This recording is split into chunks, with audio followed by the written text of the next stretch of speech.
There is no principled argument for censorship, only arguments from power. As John Milton observed in Areopagitica, the censor must assume to themselves above all others in the land the grace of infallibility and uncorruptedness, which man is clearly not. Man is an imperfect creature, and anything he builds will, in turn, be imperfect. These imperfections will lead to the degradation and eventual collapse of his creations. The greater the flaw, the sooner this will occur.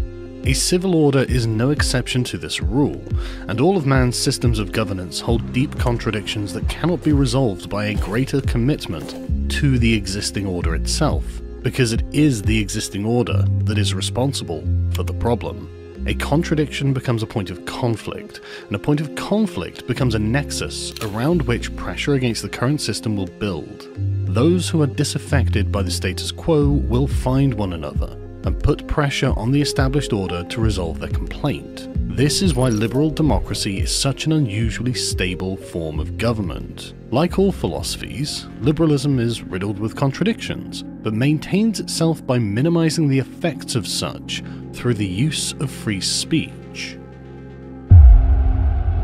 Unlike a socialist or fascist regime, which must criminalize free thought and suppress its dissidents, a liberal democracy welcomes them as the canary in the coal mine. Dissidents are a sign of the problems the status quo itself is creating, and the liberal order survives by adapting itself in line with the complaints, not only to ease this pressure, but to fulfill the purpose of the liberal state in the first place, to guarantee the rights of its citizens. Put your bodies upon the gears and upon the wheels, upon the levers, upon all the apparatus, and you've got to make it stop.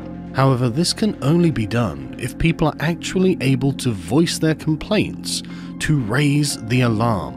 This is not just a favour that we extend to people. We consider it integral to their very personhood. Free speech is one of our human rights. From the perspective of a socialist or fascist state, it is necessary and desirable to criminalise, suppress and persecute opposition to preserve the painstakingly established top-down order.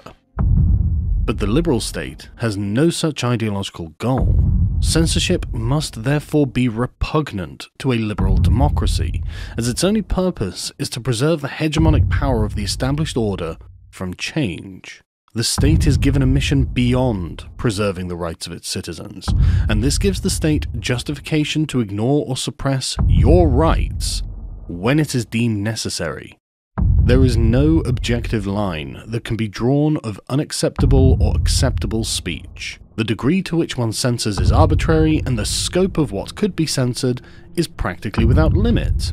The more often we censor, the more normalized censorship becomes, and the new normal creates new extremes, closer to the center, that in turn must now be policed. One might wish to outlaw the N-word, and once that is done, by what logic do we resist outlawing further insults or slurs against black people?